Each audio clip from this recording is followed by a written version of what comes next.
Bonjour et bienvenue pour ce webinaire Teramex sur l'ostéoporose. Nous sommes très heureux de pouvoir parler des anaboliques osseux ce soir et nous sommes donc en présence de trois oratrices, le professeur Debiais de CHU Poitiers, le docteur Estubier DHL de Lyon et le docteur Trojani du CHU de Nice qui va commencer la première présentation. Donc nous aurons trois présentations et nous aurons les questions à la fin, donc n'hésitez pas à envoyer les questions directement sur le chat. Merci, bonsoir à tous. Donc moi j'ai le plaisir de commencer et donc de vous parler surtout des mécanismes d'action de ces traitements anaboliques dans l'ostéoporose post-ménopausique. On commence avec quelques rappels de physiologie osseuse. Donc le tissu osseux, comme vous le savez, c'est un tissu vivant qui est en perpétuel renouvellement grâce à l'action combinée de cellules spécialisées qu'on connaît bien, les ostéoclastes, issus de la différenciation des cellules souches hématopoïétiques responsables de la résorption osseuse, les ostéoblastes, issus de la différenciation des cellules souches mésenchymateuses, responsables de la synthèse de la matrice osseuse, et les ostéocytes, donc qui sont issus de leur différenciation terminale et qui sont considérés comme les chefs d'orchestre de ce remodelage. Donc à l'heure actuelle, on dispose de deux grandes familles d'agents anaboliques qui sont d'un côté les analogues de la PTH et de l'autre côté les inhibiteurs, enfin l'inhibiteur de la sclérostine. Parmi les analogues de la PTH, on a le tériparatide que vous connaissez certainement le mieux, qui s'administre en une injection sous-cutanée quotidienne, et puis l'abaloparatide qui est plus précisément un analogue de la PTHRP qui a le même mode d'administration.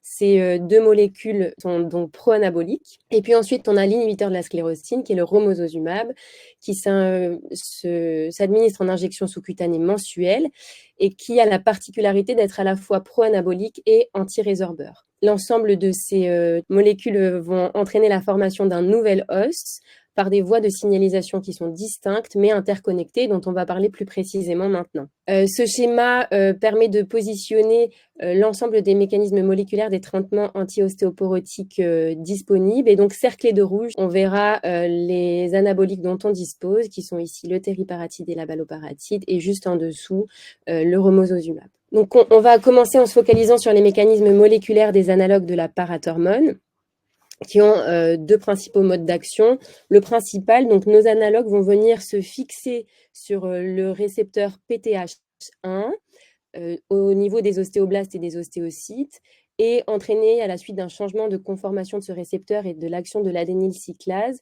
une accumulation brève d'AMP cyclique. Ça, c'est une des principales différences avec lorsque la PTH physiologique se fixe sur ce récepteur, la signalisation AMP cyclique qui est induite est beaucoup plus prolongée. Ces analogues vont aussi avoir une action sur la voie Wnt par les liaisons au récepteur LRP et par une action dépendante de la bêta-caténine, mais indépendante de la protéine Wnt. On reverra ça un peu plus précisément ensuite. Ces analogues de la PTH vont avoir donc une action de stimulation de la formation osseuse. On va voir que principalement, ils vont activer la différenciation des ostéoblastes, leur prolifération et leur survie, et favoriser la formation osseuse en diminuant aussi la différenciation adipositaire. Ces molécules vont aussi stimuler la résorption osseuse, principalement par deux mécanismes qui sont l'augmentation de la sécrétion de rancligants et la diminution de la sécrétion d'ostéoprotégérine par les ostéoblastes et les ostéocytes, et donc une augmentation de la résorption. Ce qui est très important, je pense que c'est une des diapos les plus importantes, c'est de se focaliser sur la différence d'action du tériparatide et de l'abaloparatide, parce que bien qu'ils aient des mécanismes d'action très proches, l'abaloparatide est plus sélectif que le tériparatide. Il induit une réponse plus rapide et plus transitoire à MP cyclique dépendante, qui va stimuler sélectivement l'ostéoblaste et l'ostéogénèse. Et ce mécanisme-là peut expliquer notamment une action anabolisante plus prononcée qu'on va revoir ensuite. Je vous montre maintenant les résultats concernant les marqueurs du remodelage osseux pour ces molécules, avec les résultats de cette étude, l'étude active, qui était donc un essai de phase 3, randomisé, contrôlé en double aveugle, qui a été réalisé entre mars 2011 et octobre 2014, sur plus de 2400 femmes ménopausées, réparties en 3 groupes, abalo, placebo ou tériparatide. Cette étude a été designée pour évaluer le pourcentage de nouvelles fractures vertébrales. Donc là, ce que je vous montre, ce sont des résultats secondaires, mais intéressants tout de même, dans un sous-groupe de patientes qui ont donc eu un dosage des marqueurs de formation, le P1NP, ou de résorption, le CTX. On peut voir sur le graphique de gauche que pour les deux molécules, au début, les courbes de P1NP sont superposées, puis rapidement, elles vont se séparer avec une action plus marquée pour le tériparatide. En ce qui concerne les CTX, on observe que l'abaloparatide va entraîner une moindre augmentation de ce marqueur. En fait, l'abaloparatide a un effet moins marqué sur les marqueurs de formation, mais aussi moins d'activation de la résorption que le tériparatide. Cette étude a aussi permis d'observer en tout cas une corrélation entre le changement précoce du P1NP et le pourcentage de changement de la densité minérale osseuse au rachis lombaire à 18 mois de l'introduction du traitement, à la fois pour l'abaloparatide et le tériparatide, mais avec une corrélation plus forte pour l'abaloparatide. Je vous présente maintenant quelques données histomorphométriques permettant de comparer les deux molécules. Ici, c'est une étude préclinique qui a été menée chez des souris femelles âgées de 8 semaines, qui pendant 12 jours ont reçu des injections sous-cutanées au niveau de la calvaria, soit de tériparatide, 10 mg kg, soit d'abaloparatide à deux dosages, 10 ou 40 mg, soit de placebo. Et en fait, ont été évalués l'effet local en analysant l'os de la calvaria et systémique en analysant au niveau de L5 et du tibia. Ce qu'il faut retenir, c'est que les auteurs ont retrouvé plus de lacunes de résorption dans le groupe tériparatide et plus de formation d'os trabéculaire avec l'abalo 40, plus de formation endocorticale avec le tériparatide. On conclut un meilleur équilibre formation-résorption rapidement après le début de l'abaloparatide. Cette fois-ci chez les patientes, des patientes ménopausées, ostéoporotiques, qui étaient traitées, 30 patientes par groupe, traitées soit par acide zolédronique, soit par tériparatide, et qui ont eu des biopsies osseuses transiliaques à 6 mois et à 24 mois de traitement. Le message clé de ce travail est que l'effet du tériparatide sur la formation osseuse varie selon les enveloppes. Les indices histomorphométriques de formation sont plus élevés, comme on peut s'y attendre avec le tériparatide qu'avec le zolédronate, sur l'os cortical et sur l'os spongieux, et que l'effet est durable, notamment sur l'os cortical à 24 mois. Voilà pour ce tour d'horizon pour les analogues de la parathormone. On va se concentrer maintenant sur l'inhibiteur de la sclérostine, qui est le romosozumab. Donc, le romosozumab, c'est un anticorps humanisé dirigé contre la sclérostine qui s'administre sous forme d'injection sous-cutanée mensuelle pendant 12 mois. Il entraîne des augmentations rapides et importantes des marqueurs de la formation osseuse et il doit être suivi d'un traitement anti-résorbeur, et tout ça, mes collègues vous en parleront ensuite. Rapidement, un rappel sur le rôle, sur la voie Wnt-bêta-caténine et le rôle de la sclérostine. Donc, la voie Wnt-bêta-caténine est une voie qui va induire la formation osseuse. Lorsque la sclérostine en fait est un inhibiteur de la voie canonique Wnt-bêta-caténine, lorsque la sclérostine se lie au récepteur LRP, elle empêche la formation du complexe LRP-Frisel. La bêta-caténine est phosphorylée et cette phosphorylation va la cibler pour sa dégradation. Elle ne sera donc pas internalisée et il y aura une inhibition de l'ostéogénèse. Le mécanisme d'action du romosozumab est donc le suivant. Il s'agit d'un anticorps inhibant la sclérostine et donc qui va lever l'action inhibitrice de la sclérostine, permettant une activation de la voie Wnt et donc l'induction de la formation osseuse. Ce schéma, en fait, c'est une synthèse de ce que je viens de vous présenter. Ici, la voie Wnt est activée, induit la formation osseuse. En présence de sclérostine, cette voie est inhibée. La voie Wnt va être restaurée grâce à l'action du romosozumab qui va avoir cette action anti-sclérostine. Comme je vous l'ai dit en introduction, outre son action anabolisante, le romosozumab inhibe aussi la résorption, principalement par une augmentation de l'expression de l'ostéoprotégérine et une diminution de l'expression de RANK ligand, qui va ainsi diminuer la différenciation et la résorption ostéoclastique. Je vais vous parler maintenant des marqueurs du remodelage osseux sous romosozumab avec ce travail publié en 2016 qui incluait plus de 7000 patientes ménopausées ostéoporotiques et qui bénéficiaient soit de romosozumab, soit d'un placebo. Dans un sous-groupe de patientes ont été analysés les marqueurs du remodelage, ici à gauche le P1NP, à droite le CTX. Et on observe que dès J14, il y a une augmentation franche des marqueurs de formation osseuse avec une diminution des marqueurs de résorption. On observe donc sous Romo une augmentation rapide du P1NP, une diminution durable du CTX. Enfin, quelques données histomorphométriques sur des patientes issues de l'étude de FRAME, qui était donc une étude en fait multicentrique internationale randomisée en double aveugle pour des patients traités soit par romosozumab, soit par placebo, et qui avaient des biopsies transiliaques pour 107 d'entre elles, au mois 2 et au mois 12 de traitement. Ce qu'il faut essentiellement comprendre, c'est que les auteurs ont observé une augmentation précoce, transitoire et significative de la formation, qui correspond à ce qu'on voit au sujet des marqueurs de remodelage, avec une diminution concomitante et durable de la résorption, et que cela aboutit en fait à une augmentation de la masse osseuse et une amélioration de la microarchitecture osseuse. Toujours issus de la même cohorte de patients, d'autres auteurs se sont intéressés aux mécanismes de formation et plus précisément ont pu conclure que la formation osseuse sous romosozumab est principalement due au modelage dans les enveloppes endocorticales et spongieuses plutôt qu'au remodelage. En conclusion, je voulais vous présenter cette notion de fenêtre anabolique qui est en fait l'idée conceptuelle de la période au cours de laquelle les médicaments exercent leur effet ostéo-anabolique maximal. On s'appuie sur les marqueurs du remodelage osseux que je viens de vous présenter au sujet de chacune des molécules. Donc le tériparatide qui va stimuler d'abord la formation osseuse puis la résorption.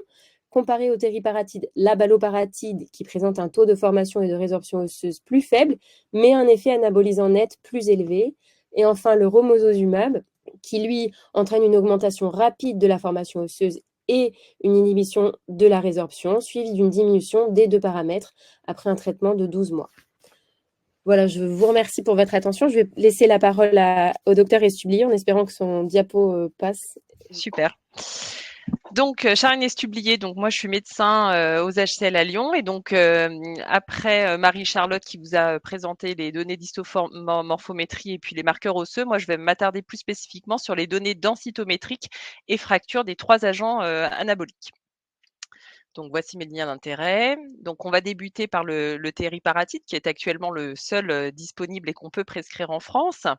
Donc, revenons-en à l'étude Princeps NIR, donc qui n'est pas d'aujourd'hui, qui date de 2021. Donc, pour rappel, NIR, elle est importante de parler parce que voilà, elle va vraiment nous donner des renseignements sur les données de densité et fracture. Donc, c'était une étude randomisée qui évaluait le tériparatide contre placebo chez des femmes ménopausées depuis plus de 5 ans qui avaient une fracture vertébrale modérée ou 2 fractures vertébrales légères. 1637 femmes ont été randomisées en 2 groupes, soit un groupe placebo, soit un groupe tériparatide. Et dans le groupe tériparatide, 541 avaient la dose à 20 microgrammes par jour et 552 la dose à 40 microgrammes par jour. Donc, les résultats densitométriques de cette étude NIR montraient que sous tériparatide, il existait un gain densitométrique à tous les sites, mais majoritairement au niveau de la colonne lombaire où on voit qu'il y a un gain aux alentours de 10% et que c'était nettement moindre au niveau du col et de la hanche. Concernant les résultats fractures, donc si on s'intéresse sur la gauche de la diapo au risque de nouvelles fractures vertébrales, on voit que dans le groupe placebo, il y a eu 64 nouvelles fractures, dans le groupe tériparatide 20 microgrammes, 22 nouvelles fractures et dans le groupe tériparatide 40 microgrammes, 19 nouvelles fractures. Donc c'est peu d'événements, mais on a pu conclure quand même dans cette étude qu'il existait une diminution significative de risque de fracture vertébrale de 65%. Si on s'intéresse cette fois-ci à la droite de la slide et concernant les fractures de fragilité non vertébrale, on voit sur ces courbes, donc la courbe pleine correspond au placebo et les courbes en pointillé aux 2 groupes tériparatides. On voit clairement que les courbes vont se séparer et donc cela montre clairement qu'il y a une diminution du risque de fracture non vertébrale d'environ 53% sous tériparatide versus placebo. Cela n'était pas significatif au col car les événements de fracture du col étaient peu nombreux. Passons maintenant à l'étude Véro, qui est très importante à mon sens, puisqu'il s'agit d'une étude qui va comparer le traitement ostéoformateur tériparatide au biphosphonate, qui était dans cette étude le risedronate. Donc, c'est une étude randomisée en double aveugle et double placebo. Les critères d'inclusion, c'était des femmes ménopausées, toujours avec un T-score inférieur à -5 et qui avaient présenté 2 fractures vertébrales modérées ou une fracture vertébrale sévère. Elles étaient randomisées soit avec tériparatide journalier et placebo une fois par semaine, soit risedronate peros et injection quotidienne de placebo. Le critère de jugement principal, c'était vraiment la survenue de nouvelles fractures vertébrales, mais c'est également intéressant, et je vous les présenterai rapidement, les critères secondaires qui étaient les fractures cliniques, les fractures vertébrales et les fractures majeures non vertébrales. Dans Vero, il n'y avait pas de données sur la densité osseuse, c'est pour ça que j'avais choisi également de vous présenter l'étude Princeps-NIR au préalable pour parler des données densitométriques sur tériparatide. Dans Vero, la population était majoritairement âgée de 72 ans. 43% des patientes avaient une fracture non vertébrale et environ 72% avaient déjà bénéficié d'un traitement ostéoporotique antérieur. Donc ça aussi, c'est une notion importante à mettre en avant. C'est que voilà, c'est des patientes qui avaient pu avoir des biphosphonates antérieurement. 55% avaient un T-score inférieur à moins de 5, définition densitométrique de l'ostéoporose, et 9% étaient sous corticothérapie à plus de 5 mg par jour. Concernant le critère principal, qui était du coup les données fracture vertébrale, on voit que clairement sur ce diagramme que dans le groupe risedronate en rouge versus le groupe tériparatide en bleu, il existe une diminution franche du risque de nouvelles fractures vertébrales de 56% à 24 mois sous tériparatide versus risedronate. Concernant les critères secondaires qui étaient les données fractures non vertébrales ou fractures cliniques, donc si on s'intéresse d'abord aux fractures cliniques sur la gauche de la slide, on voit clairement également que les deux courbes en rouge pour le risedronate et en bleu pour le tériparatide vont se séparer avec une diminution de 52% du risque de nouvelles fractures vertébrales cliniques sous tériparatide versus risedronate. Et donc ça, c'est des données qui étaient significatives. Si on bascule cette fois-ci sur la droite de la slide, on voit qui s'intéresse spécifiquement aux fractures de fragilité non vertébrale. On a l'impression qu'effectivement, il y a une réduction plus importante sous tériparatide, mais on ne peut pas conclure car ce résultat est non significatif avec un petit p à 0,10. Passons maintenant à l'abaloparatide, non encore disponible en France, mais bientôt on l'espère. Et intéressons-nous à l'étude active dont Marie-Charlotte vous a déjà parlé. Donc, l'étude active, pour rappeler brièvement, vu qu'elle en a déjà parlé, c'était une étude randomisée contrôlée en double aveugle avec 3 groupes. Abalo en aveugle, placebo en aveugle, et par contre, il faut le souligner que le groupe tériparatide, malheureusement, était en ouvert. En tout cas, ça apporte des données, et c'est bien de l'avoir, ce groupe tériparatide, et on va revoir pourquoi. Donc, le critère d'inclusion, il y avait 3 catégories. Soit on prenait des femmes ménopausées avec un T-score en dessous de moins de 5 et 2 fractures vertébrales de grade 1 ou une fracture vertébrale de grade 2 ou des antécédents de fractures non vertébrales à faible énergie. Soit des femmes plus de 65 ans avec un antécédent de fracture et là, il fallait un T-score en dessous de moins 2, ou soit des femmes même sans fracture mais qu'on considérait sévères puisqu'elles avaient un T-score en dessous de moins 3. Le critère de jugement principal, comme dans les précédentes, était le pourcentage de nouvelles fractures vertébrales dans le groupe abaloparatide versus placebo. Les critères secondaires étaient l'évolution de la densité osseuse, plus le temps jusqu'aux premiers événements de fracture non vertébrale. La population de l'étude active, donc c'est une étude qui a randomisé un certain nombre de femmes, donc 2463 femmes de façon équivalente dans les 3 groupes. Donc l'âge moyen était de 69 ans. Le T-score moyen au col était aux alentours de -1, -2. 24% avaient déjà fait une fracture vertébrale prévalente et 31% avaient déjà fait une fracture non vertébrale. Concernant les résultats densitométriques de l'étude active, donc là, sur ces 3 graphiques, qu'est-ce qu'on voit? Donc on voit clairement déjà que dans le groupe abaloparatide symbolisé en orange, la densité osseuse va augmenter aux 3 sites, à la hanche, au col et au rachis, que ce soit à 6, 12 ou 18 mois. Ensuite, si on s'intéresse à la partie gauche de la diapo qui va s'intéresser essentiellement aux densités osseuses à la hanche totale et au col, ce qui est intéressant de voir, c'est que l'abaloparatide par rapport au groupe bleu qu'est le tériparatide va augmenter significativement la DMO à la hanche et au col, plus que sous tériparatide, avec des données, des pourcentages de gains à 18 mois à la hanche totale à 4,2% sous abaloparatide versus 3,3% sous tériparatide. Maintenant, si on s'intéresse à la partie droite de la diapo et spécifiquement au rachis, ce qu'il faut surtout mettre en avant sur ce graphique, c'est qu'on voit notamment à 6 et à 12 mois que l'augmentation de la densité osseuse est beaucoup plus rapide sous abaloparatide en orange que sur la courbe bleue du tériparatide, mais qu'à 18 mois, par contre, les courbes vont se rejoindre et que le gain de densité osseuse à 18 mois est similaire sous abaloparatide et tériparatide sans des différences statistiques. Donc, c'est vraiment cette rapidité d'action de l'abaloparatide par rapport au tériparatide qu'on voit sur ce schéma. Concernant les résultats fracture vertébrale, qui était le critère primaire, je vous le rappelle, de l'étude, qu'est-ce qu'on constate? Donc, premièrement, on constate dans le groupe qui va comparer l'abaloparatide au placebo qu'il y a une diminution d'environ 86% des nouvelles fractures vertébrales dans le groupe abaloparatide et que si on compare cette fois-ci le tériparatide au placebo, il y a également une diminution du risque de fracture vertébrale de 80%. Donc, on a l'impression qu'il n'y a pas de différence franche entre les traitements. Cependant, l'étude n'était pas designée pour comparer sur le critère de jugement principal l'abaloparatide versus le tériparatide, puisque le tériparatide était pris en ouvert. De plus, il y avait peu de fractures incidentes, il faut le mettre en avant également. Concernant les résultats des fractures non vertébrales, qui était un critère secondaire, on constate qu'il y a une diminution de 43% des fractures non vertébrales dans le groupe abaloparatide versus placebo. Par contre, si on se met sur la droite de la slide que j'ai entourée en vert, la différence n'était non significative pour le tériparatide versus placebo et non significative dans le groupe abalo versus tériparatide sur les fractures non vertébrales. Concernant les résultats sur les fractures majeures, on voit qu'il existe une diminution de 70% des fractures ostéoporotiques majeures sous abaloparatide versus placebo. Passons au troisième agent ostéoformateur, le romosozumab, donc non remboursé en France à l'heure actuelle. Donc, l'étude structure. Donc là, c'est une étude qui va essentiellement donner des informations sur la densité osseuse, mais on n'aura pas de données sur les fractures.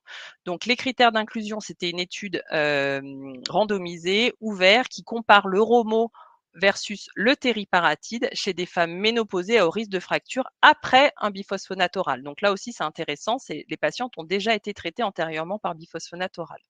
C'était des femmes ménopausées de 50 à 90 ans, ostéoporotiques sur le plan du T-score, qui avaient fait des fractures vertébrales ou non vertébrales et qui avaient reçu au moins 3 ans d'un biphosphonate oral.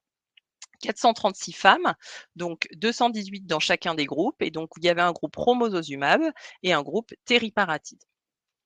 71 ans environ la population, 5 ans d'utilisation de biphosphonate en moyenne, 100% dans les 3 ans précédant l'inclusion, forcément ça faisait partie des critères d'inclusion, et 100% de fracture également parce que ça faisait partie des critères d'inclusion. Le critère principal de jugement, c'était le pourcentage de changement de la densité osseuse à l'ange total à 12 mois. Donc c'est vraiment à 12 mois parce que le romosozumab, sa prescription c'est 12 mois. Donc on regarde après 12 mois de romosozumab les données densitométriques. Donc, qu'en est-il de ces résultats? Donc, on voit sur ces graphiques, donc en bleu est représenté le romosozumab et en orange le tériparatide. Donc, on voit clairement deux choses. Premièrement, sur la droite de la slide, on voit un net gain densitométrique au rachis, que ce soit sous tériparatide et sous romosozumab, mais on voit clairement la différence entre les deux types de traitements avec un gain densitométrique pour le romosozumab à 12 mois à 9,8% versus 5,4% dans le groupe tériparatide. Si on s'intéresse cette fois-ci plutôt aux densités à la hanche totale et au col fémoral, on voit qu'à 12 mois, il existe un gain au niveau du col fémoral à 3,2% et à la hanche totale à 2,9% sous romosozumab, alors qu'il n'existe pas de gain sous tériparatide à 12 mois. Si on passe maintenant à l'étude ARCH, qui me semble intéressante de présenter, parce que finalement, c'est un petit peu le parallèle de l'étude Véro pour le tériparatide. Donc là, c'est le ROMO qui va se comparer à un biphosphonate qui n'est pas le risedronate comme dans Véro, mais qui est de l'alendronate. Et les patients vont être randomisés en double aveugle dans deux groupes, soit dans le groupe ROMO, soit dans le groupe alendronate. Et ensuite, tous les patients, au bout de 12 mois, vont recevoir de l'alendronate. C'était des patientes ménopausées de plus de 55 ans qui avaient un T-score en dessous de -5 à la hanche totale ou au col et qui avaient une fracture vertébrale modérée ou sévère ou 2 fractures vertébrales légères. Elles pouvaient également avoir un T-score moins sévère à -2, mais à ce compte-là, il fallait qu'elles aient plus de fractures avec 2 fractures vertébrales modérées ou sévères ou une fracture de hanche dans les 3 à 24 mois avant la randomisation. Donc, plus de 4000 femmes ont été incluses dans l'étude ARCH. Le critère de jugement principal, comme dans les autres principales études, c'est vraiment les fractures vertébrales sur 24 mois, mais également dans cette étude, les fractures cliniques. Donc, les fractures cliniques dans ARCH, c'est les fractures non vertébrales et les fractures vertébrales symptomatiques. On s'est également intéressé dans cette étude aux critères secondaires, les données densitométriques et l'incidence des fractures non vertébrales. La population d'Arche, c'est une population plutôt âgée, donc 74 ans en moyenne, avec des T-scores plutôt bas, à -2,9. 99% avaient fait un antécédent de fracture ostéoporotique et plus de 95% avaient un antécédent de fracture vertébrale. Donc, concernant les résultats densitométriques. Donc, les résultats densitométriques, c'était le critère secondaire, mais j'ai volontairement commencé par ceci. Donc, à 12 mois, qu'est-ce qu'on constate? Donc, le romosozumab est représenté en noir, la landronate en gris. Donc, on voit au niveau de la densité au rachis lombaire qu'à 12 mois, il existe un gain supérieur sous romosozumab versus à landronate, avec un gain aux alentours de 13,7%. Concernant la hanche, on voit également le gain supérieur sous romosozumab à la landronate à 12 mois avec un gain de 6,2% versus 2,8%. Concernant le critère principal, donc, qui était les nouvelles fractures vertébrales, on constate à 12 mois dans le groupe romosozumab qu'il existe une diminution de 37% des nouvelles fractures vertébrales par rapport à la landronate, et ce résultat est significatif, comme vous pouvez voir le petit p, et à 24 mois, une réduction de 48% de risque de nouvelles fractures vertébrales dans le groupe romo poursuivi par alandronate versus alandronate poursuivi par de la landronate. Concernant toujours un critère principal, les résultats des fractures cliniques, on constate, donc là c'est vraiment sur la gauche de la slide, qu'il y a une diminution du risque de fracture clinique sous romosozumab d'environ 27%, et ce résultat est significatif. Et pour le risque de fracture non vertébrale, également à 24 mois, une réduction moins importante, mais de 19%, avec un résultat également significatif. Donc, pour finir, le take-home message que j'aime bien faire à la fin de chacun de mes diapos, c'est que clairement, ces 3 agents anabolisants, et c'est bien repris dans l'étude de McCloud en 2022, qui va reprendre les données densité et fracture pour les études, on va dire, princeps des 3 traitements. On voit clairement qu'il y a un effet très probant des 3 traitements sur le gain de la densité osseuse au rachis et sur la diminution de risque de fracture vertébrale, qui a une nette supériorité par rapport au biphosphonate, du moins PEROS, Véro, risedronate et Arche, le groupe comparateur avec l'alendronate, et que clairement, à mon sens, il faut le privilégier en première ligne chez les patients à haut risque de fracture. Mais je pense que Françoise va prendre la suite pour vous illustrer ce propos. Merci à vous. Donc, je vais essayer d'aborder donc cette dernière partie qui est en fait la stratégie d'utilisation de ces agents anaboliques dont on vient de parler. On a bien vu les données qui concernaient donc le mécanisme d'action de ces 3 agents ostéoformateurs, et puis leur effet sur la densité osseuse et sur les fractures. Donc, sur la densité osseuse, on voit notamment donc cette augmentation assez importante de densité avec ces 3 molécules, notamment au niveau lombaire. Ce que vient donc de dire Charline tout de suite, l'incidence des fractures, notamment la diminution de ces fractures vertébrales dans ces études pivot versus placebo, qui est très importante, très intéressante. Et donc, je pense que les principales questions que l'on va se poser, c'est qui doit bénéficier donc d'un tel traitement, d'un traitement anabolique. Bon, on verra le choix que l'on a actuellement. et que l'on aura peut-être donc ultérieurement, quand le prescrire avant ou après un traitement notamment inhibiteur de la résorption, et que doit-on faire à l'arrêt d'un traitement anabolique. Donc, comme on vient de le voir, étant donné cette augmentation importante, rapide de la densité, cette réduction du risque de fracture, et notamment du risque de fracture vertébrale avec ces traitements par rapport aux traitements inhibiteurs de résorption, ces traitements vont être à proposer tout particulièrement dans les ostéoporoses sévères et chez les patients qui ont un haut risque ou un très haut risque de fracture. Mais on a bien vu que ces traitements vont entraîner une augmentation de la densité qui est intéressante par rapport aux inhibiteurs de la résorption.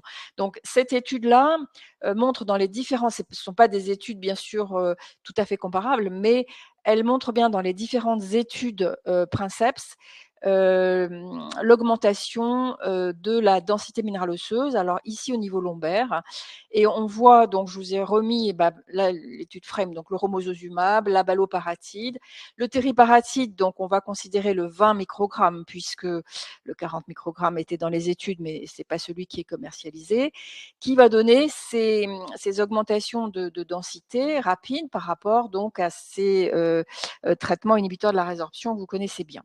Donc, de la même façon, au niveau fémoral, on va retrouver quand même le romosozumab et puis les traitements inhibiteurs de la résorption, mais aussi les traitements anaboliques, mais ici aussi le denosumab et l'acide zoledronique. En ce qui concerne les comparaisons avec les biphosphonates oraux, en ce qui concerne donc les fractures, l'effet antifracturaire, on en a parlé tout à l'heure, donc je vous rappelle l'effet sur les fractures vertébrales dans l'étude Véro qui est intéressante du tériparatide par rapport aux risédronates. Pour le romosozumab dans l'étude Arch, l'effet également l'effet supérieur en fait du romosozumab sur la landronate. Donc ces effets importants des anaboliques par rapport aux inhibiteurs de la résorption, donc la survenue des fractures vertébrales dont nous a parlé Charline et des fractures cliniques qui sont donc moins importantes avec le tériparatide. Et ce qui est également intéressant, ce qu'on peut, sont deux études également différentes, mais on voit dans l'étude Freedom, qui était l'étude du denosumab, l'augmentation qui est déjà intéressante, qui est importante de la densité osseuse et qui, vous voyez, se poursuit au fil du temps. Au niveau lombaire ou au niveau fémoral, mais ce gain que l'on a en vert dans l'étude FRAME à mettre en fait en premier un traitement anabolique osseux. Parce que l'augmentation, elle va être en fait plus rapide et ensuite, on va pouvoir prendre bien sûr un relais, on ne peut pas le donner très longtemps, mais même donner 1 an, on va arriver à une cible qu'on voudrait obtenir en termes de densité plus rapidement. Et ensuite, on va prendre le relais avec un inhibiteur de la résorption. Et donc, dans ces études FRAME dont on a parlé et l'extension de l'étude FRAME en ce qui concerne le romosozumab, par exemple, eh bien, on va essayer effectivement, on va avoir avec cette séquence romosozumab, denosumab qui est en rouge, des gains de densité qui sont plus importants, qui augmentent plus vite et une plus forte probabilité donc d'atteindre un T-score supérieur à -5, ce que l'on veut parfois donc dans nos ostéoporoses sévères. Alors, quelle définition des patients à haut risque ou à très haut risque de fracture? Comme vous voyez sur cette diapo, c'est peut-être difficile si on n'est pas en plein écran, mais vous devinez qu'elle est un peu différente selon les pays. Donc, dans ces recommandations qui sont récentes, eh bien, sont listées effectivement la définition de ces patients à haut risque. Vous voyez donc dans des différents pays européens ou en Australie qui sont un petit peu différents. Par exemple, en Espagne, plus de 2 fractures vertébrales, un T-score bas à -3, ou un très avec des fractures, ou un très bas T-score à -3,5. En France, donc en fait, c'est pris dans les différentes recommandations de ces différents pays. Donc en France, les fractures sévères, les fractures moins sévères mais avec un T-score bas, des hauts risques donc cliniques de fracture. Et par exemple, en Australie, ça va être un T-score bas ou des fractures récentes dans les 2 ans, par exemple. Et on sait très bien que lorsqu'on en a eu, par exemple, une fracture vertébrale, le risque d'avoir une autre fracture vertébrale dans l'année qui suit ou dans les 2 années qui suivent est vraiment très important. Donc, il est important d'agir vite et fort, si j'ose dire. Et là, il considère le FRAX avec, vous voyez, dans les recommandations de l'OSCEO, c'est eh bien un risque de fracture à 10 ans majeur de plus de 30%, par exemple, et de hanche à plus de 4,5%. Donc, on ne va pas toutes les détailler, mais ce que l'on voit, c'est que ce sont quand même des ostéoporoses sévères avec des fractures récentes, majeures, un T-score qui peut être très bas, et parfois on peut céder également du FRAX. Alors, ce choix, dépendra de l'efficacité, mais on a vu que ces traitements anaboliques osseux étaient efficaces, de l'existence de comorbidités, peut-être du rythme d'injection et de la disponibilité, bien sûr, actuelle en France. Donc, ces différents agents anaboliques osseux dont on vient de parler, vous voyez qu'ils s'injectent en sous-cutané, donc ils sont des formes sous-cutanées, donc soit journalières, soit mensuelles pour le romosozumab. On pourra discuter donc de la durée du traitement tout à l'heure, et puis des précautions à utiliser. Donc, on n'a pas parlé encore beaucoup des effets secondaires, mais ceux du tériparatide, finalement, vous les connaissez. Les situations dans lesquelles il faut bien sûr faire attention aux situations à risque d'ostosarcome, bien que aux États-Unis, ce warning a maintenant disparu. Et puis le risque d'hypercalcémie, d'hypotension orthostatique.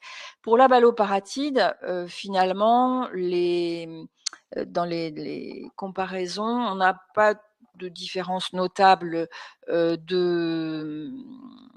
secondaires, peut-être un peu plus de palpitations et moins d'hypercalcémie, je dirais. Et puis pour le romosozumab, vous savez qu'il y a eu des effets cardiovasculaires qui ont été décrits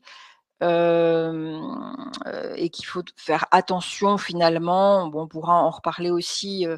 Il n'y avait pas ces problèmes dans l'étude FRAME, mais ensuite dans l'étude ARCH et puis chez l'homme, ça a été mis en évidence. Donc et en fait, on va avoir une limitation d'utilisation chez les patients âgés ou ayant déjà eu donc des problèmes cardiaques. Donc, en fait, en ce moment, le choix va en grande partie dépendre de la disponibilité que nous avons en France, alors qu'il y a plus de choix aux États-Unis, en Australie ou dans d'autres pays européens même. En ce qui concerne la baloparatide, il y a une AMM européenne pour l'éladinos, donc pour le traitement de l'ostéoporose chez les femmes ménopausées à risque élevé de fracture, et il est en cours d'évaluation pour le remboursement, donc on espère bien pouvoir en disposer prochainement. Pour le romosozumab, c'est plus compliqué en France. Vous savez qu'il a une AMM européenne, donc dans le traitement de l'ostéoporose sévère chez les femmes ménopausées de moins de 75 ans qui ont un risque élevé de fracture, qui n'ont pas d'antécédent d'infarctus du myocarde ou d'AVC, mais pour le moment, il n'est toujours pas remboursé en France. Alors, il y a une possibilité d'obtention par la pharmacie hospitalière pour un très petit nombre de traitements possibles chaque année, donc cette utilisation est compliquée. Et donc le tériparatide, qui est le traitement anabolique que l'on a actuellement, qui a une AMM pour l'ostéoporose postménopausique chez la femme à risque élevé également de fracture, et qui est remboursé en cas de 2 fractures vertébrales. Donc on a le tériparatide donc Forsteo que l'on avait au départ, et puis maintenant plusieurs biosimilaires et 2 génériques également. Donc la durée maximale de traitement, elle est de 24 mois, comme vous savez, mais le remboursement est limité à 18 mois de traitement donc, en France, et il a un statut de médicament d'exception. Alors, quand prescrire un tel traitement, un agent anabolique? Est-ce que c'est mieux avant? Oui, c'est mieux avant un traitement inhibiteur de la résorption. Et il est en fait recommandé, autant que l'on peut, de l'envisager en première ligne de traitement chez les patients donc, qui ont un haut risque ou très haut risque de fracture, parce qu'un traitement antirésorbeur quand même prescrit avant le traitement anabolique va diminuer cet effet ostéoformateur. Il faudra quand même le considérer si on a besoin chez des patients qui n'ont pas bien répondu de façon adéquate à un traitement inhibiteur de la résorption. Donc là, vous voyez l'effet du tériparatide sur la densité minérale osseuse chez des patients qui ont reçu par exemple de l'alendronate. On a parlé tout à l'heure d'une augmentation au niveau lombaire d'environ 10%. Là, on est plutôt à 4%, si je vois bien. Par contre, avec le raloxifène qui a un effet moins inhibiteur de la résorption, on arrive à avoir une densité qui augmente donc plus au niveau lombaire, et voilà, l'augmentation de la densité elle est freinée également au niveau fémoral.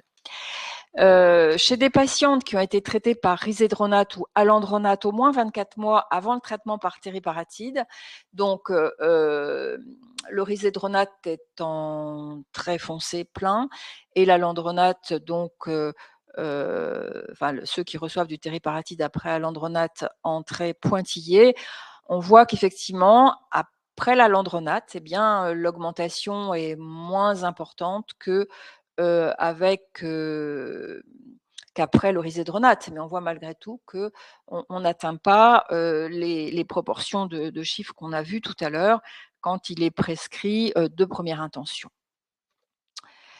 Alors là, en résumé, en fait, ce que l'on voit avec les différentes études, alendronate ou risedronate, c'est qu'en fait, on a un délai d'augmentation de cette densité osseuse. Quand on met un biphosphonate oral puis le tériparatide, on n'a pas de gain osseux initial, parfois même une petite perte osseuse initiale, et que le gain osseux, il est plus tardif. Ce qui est important aussi, c'est de voir que malgré tout, sur le plan fracturaire, dans l'étude Véro dont on a parlé tout à l'heure, eh bien, qu'il y ait eu ou pas un biphosphonate avant, avec le tériparatide qui est en bleu ici, soit naïf de tout traitement avant, soit après donc un traitement par biphosphonate, il fait quand même mieux que le risedronate. Alors par contre, lorsqu'on veut utiliser du tériparatide tout de suite après le denosumab, ça ne marche pas. Donc c'est pas du tout une séquence qu'il va nous falloir conseiller. Dans l'étude Data Switch, on avait une comparaison entre le tériparatide, le denosumab qui est en rouge, le tériparatide en bleu, ou la combinaison de ces deux traitements. Donc, vous voyez, ce qui fait le mieux finalement, c'est la combinaison des deux traitements à tous les sites, mais on n'a pas la même pour cela. Par contre, quand on fait tériparatide puis denosumab, finalement, cette séquence augmente bien la densité minérale osseuse au niveau lombaire. Et par contre, quand on fait denosumab et tériparatide, on a une moindre augmentation de la densité et même une baisse au niveau, par exemple, de la hanche plus importante. Donc, ce n'est pas une séquence à conseiller. Par ailleurs, quand on veut utiliser le romosozumab également après un autre traitement, après un traitement notamment par biphosphonate, ça marche un petit peu moins bien. Et vous voyez que l'augmentation aussi du P1NP est moins bonne, enfin moins importante qu'après un traitement naïf de tout traitement antérieur par biphosphonate. Que faire à l'arrêt d'un traitement anabolique? Eh bien, il faut prendre un relais. Parce que sinon, la densité va rebaisser. Et c'est toute l'importance de la stratégie de cette prise en charge de l'ostéoporose, puisque les séquences thérapeutiques sont importantes. Il est important de choisir d'emblée le premier traitement et ensuite de prévoir le ou les relais. Je vous rappelle, dans l'étude Princeps dont on a parlé tout à l'heure, vous aviez, avec les 2 doses de tériparatide, cette augmentation de la densité minérale osseuse. Et puis, quand on arrête le traitement, eh bien, on voit qu'il y a une baisse de la densité minérale osseuse. Alors que chez les patientes qui avaient eu un biphosphonate par la suite, eh bien, on a un maintien, voire une augmentation de la densité minérale osseuse. Dans cette étude, avec le romosozumab versus l'alandronate, les patients avaient pu avoir 24 mois de romosozumab, ou bien alandronate 12 mois, puis romosozumab, puis ensuite soit un placebo, soit du denosumab. Alors, chez les patientes en vert, donc qui ont le romosozumab, on voit cette augmentation de densité qui se poursuit de façon un peu moins importante à 2 ans. Et puis ensuite, avec le denosumab en relais, eh bien, on a encore un gain de densité. Alors que si on ne prend pas de relais, si on a un placebo, vous voyez cette diminution notable et rapide quand même de la densité minérale osseuse au niveau de tous les sites. Alors, ce qui est intéressant à noter également, c'est qu'en orange, vous avez l'alandronate. Donc, on aura quand même des patientes qui vont avoir des biphosphonates au départ. Donc, si on veut mettre du romosozumab ensuite, ça marche quand même, ça marche moins fort, si j'ose dire, mais enfin bon, on peut quand même l'envisager s'il y a besoin. Mais donc, notons qu'à l'arrêt du romosozumab, il y a une diminution de la densité, et là aussi, il faudra un arrêt. Dans l'étude active dont on a parlé tout à l'heure, il y a eu une extension également de cette étude avec de l'alandronate dans les 2 cas, donc soit pour celles qui avaient eu la baloparatide et celles qui avaient eu le placebo. Et vous voyez que celles qui ont eu la baloparatide, eh bien, le relais par alandronate permet d'avoir un maintien, voire un gain également de cette densité minérale osseuse à tous les sites. Donc, je terminerai en disant que ces patientes très haut risque de fracture ostéoporotique nécessitent donc qu'on commence par un traitement anabolique. Alors là, c'était des recommandations de l'ESCEO, enfin un papier donc de l'ESCEO qui se basait sur le Frax, mais même en se basant que sur le Frax, vous voyez avec la probabilité en rouge d'avoir vraiment un risque de fracture élevé à 10 ans, eh bien, il est considéré qu'il faut utiliser donc ces traitements anaboliques en premier. Et là, vous avez des recommandations dont vous ne pourrez rien lire, je pense, de loin, mais qui sont importantes et que j'ai citées tout à l'heure, qui sont les recommandations pour l'utilisation de ces agents formateurs et qui reprennent un petit peu tous les points que l'on a vus tout à l'heure, et notamment cette augmentation plus rapide, plus importante de la densité par rapport aux antirésorbeurs. Et donc, c'est les différents points importants, vous pourrez vous y référer. Et en conclusion, donc, je voudrais rappeler donc que ce traitement anabolique osseux est le plus approprié chez ces patientes à haut risque de fracture ou très haut risque, qu'il va falloir identifier ces patientes à très haut risque de fracture. Alors, vous avez vu qu'elles étaient définies de façon un tout petit peu différente, et on est en train, avec le griot, donc de travailler à ces séquences, à ce positionnement de ces traitements anaboliques et à cette définition finalement française que l'on va donner à ces très hauts risques de fracture. Mais je pense que ce qu'on peut considérer, c'est quand même les patientes qui ont des fractures sévères, qui ont des fractures multiples ou qui ont des fractures récentes, notamment dans les 12 derniers mois, notamment les fractures vertébrales, sont vraiment des candidates à ces traitements. Les patientes qui vont avoir une densité très basse, est-ce que c'est un T-score à -3, -3,5? Bon, sera à définir. Les patientes qui ont un haut risque de fracture estimé en utilisant le Frax, et vous voyez donc les Anglais, par exemple, ils notent fracture majeure à 10 ans plus de 30% ou de hanche plus de 4,5%, ou bien à considérer quand même aussi s'il n'y a pas de réponse satisfaisante au traitement peut-être inhibiteur de résorption, en sachant que le délai d'action sera peut-être un petit peu retardé. Et puis, il faut insister aussi sur l'importance de cette stratégie de prise en charge de l'ostéoporose et pas toujours commencer dans les patientes qui ont par exemple plusieurs fractures vertébrales par un traitement par biphosphonate, mais bien réfléchir aux séquences thérapeutiques, bien choisir le premier traitement et puis donc bien choisir, bien prévoir en tout cas le relais et prévenir la patiente qu'il y aura un relais. Donc, je trouve que cette diapo-là, elle résume ce qu'on a dit, en fait. On a une ostéoporose sévère ici, des patients qui sont fracturés ou à haut risque de fracture. On va commencer par ces traitements anaboliques osseux et ensuite prendre un relais, que ce soit biphosphonate, denosumab, ça il faudra voir pendant un certain nombre d'années et tout en réévaluant bien sûr après chaque séquence l'évolution non seulement de la densité mais l'évolution clinique également sur les fractures. Voilà, je vais m'arrêter là. Alors, est-ce qu'il y a des questions? Il y avait une question dans le chat. Il y en avait une première, c'était « Faut-il privilégier le tériparatide chez les patients à haut risque de fracture, quel que soit l'âge et la densité au col ?» Alors peut-être qu'on a toutes les trois des réponses différentes. Moi, en tout cas, la mienne, si la densité osseuse est très basse au col fémoral et que le patient a plus de 75-80 ans, c'est pas forcément le traitement par tériparatide que je vais privilégier, du fait qu'il y a un risque de fracture du col du fémur important à cet âge et qu'on sait que le tériparatide va augmenter transitoirement la porosité corticale au col sur les données d'histomorphométrie, et on voit également qu'il y a peu d'augmentation de la densité au col fémoral et que dans l'étude NIR que j'ai parlé et de l'étude Véro, il y avait pas c'était non significatif pour la diminution du risque de fracture de fracture au col fémoral. Donc le patient étant âgé avec une densité osseuse très basse au col, même s'il a fait 2 fractures vertébrales, je vais craindre qu'il fasse une fracture du col, donc je vais pas forcément le privilégier, ou si je le fais en tout cas, ça sera avec très rapidement une association au bout de 6 mois de tériparatide par un antirésorbeur pour protéger son col fémoral. Voilà. J'espère avoir été claire.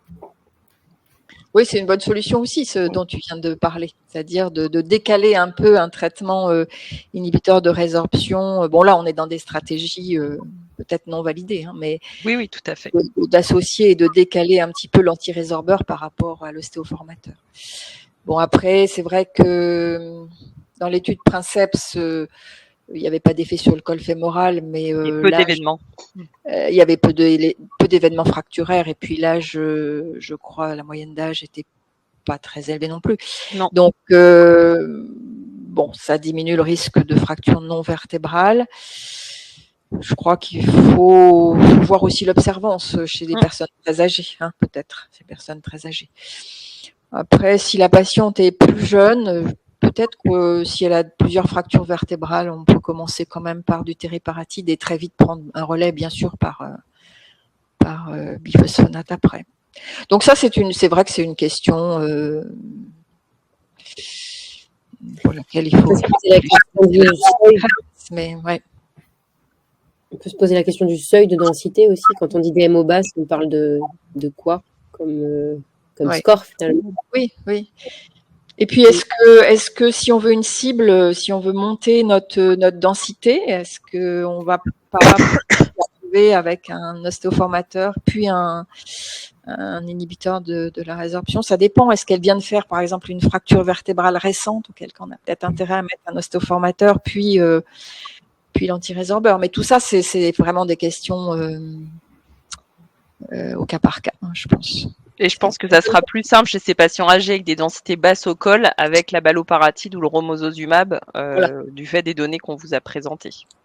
Et Charline, dans le suite de ce que tu viens de dire, il y avait une question, quel antirésorbeur après 6 mois pour l'association dont tu parlais? Après 6 mois de tériparatide. Le meilleur pour les patientes, en tout cas plus jeunes, qui ont un extrêmement haut risque de fracture, quand on fait l'association, on met plutôt, nous, du denosumab à 6 mois, mais il y a également des données avec l'acide zoledronique débuté à 6 mois. Mais ça, c'est des choses qui ne sont pas recommandées, c'est des patients qui doivent être discutés dans des centres, à mon avis, hospitalo-universitaires, pour avoir un avis collégial chez ces patients-là. Mais en tout cas, on peut associer, c'est possible, aussi bien l'acide zoledronique et le denosumab au tériparatide, avec des résultats meilleurs en gain densitométrique quand il y a une association tériparatide versus tériparatide plus déno. On a vu dans les données data, hein, que je vous ai montré, voilà, la courbe la meilleure, finalement, c'était l'association des deux. Mais bon, pour le moment, on n'a pas d'AMM pour dire ça. Hein. Je veux dire, c'est dans des situations à discuter au cas par cas, sous la responsabilité de chacun. Et puis peut-être que je pense qu'il faut peut-être décaler, du coup, quand on utilise un anti-résorbeur qu'on veut vraiment associer parce qu'on est dans une situation difficile, hein, mettre d'abord l'ostéoformateur et puis décaler de 6 mois, comme tu dis, 6 ou 9 mois, pour pouvoir ensuite inhiber parce que le tériparatide, il augmente la formation et un peu la résorption, donc on va jouer aussi là-dessus. Voilà, ça c'est pas des choses qu'on fait très souvent quand même. Voilà. Et pourquoi pas d'emblée? C'est pour ça. C'est pour que l'effet anabolique puisse s'exprimer de la meilleure façon. Et voilà. Et ensuite, freiner la résorption qui finalement, comme l'avait montré Marie-Charlotte, l'excès de résorption sous tériparatide, elle arrive de façon décalée, plutôt à 6 mois. Donc. Et voilà, et c'est pareil, il y a une étude aussi avec le romosozumab et l'association. Enfin bon, ça c'est vraiment des choses pour lesquelles on n'a pas de... Enfin, il faut bien le dire quand même, il faut bien le souligner, on n'a pas d'AMM. Mais bon, pour des cas très sévères, multifracturaires, pourquoi pas, ouais. Est-ce qu'il y a vous avez d'autres questions? Non, nous n'avons pas d'autres questions. En tout cas, je vous remercie encore, Teramex, pour votre participation, votre grande patience avec nos soucis techniques. Moi, je vous remercie aussi d'avoir organisé cette session, de nous avoir permis de parler de ces traitements. Et puis, on espère qu'on en aura plus encore bientôt. Merci encore, c'était un grand plaisir. Merci à vous tous. Oui, au revoir. Merci beaucoup. Bonne soirée.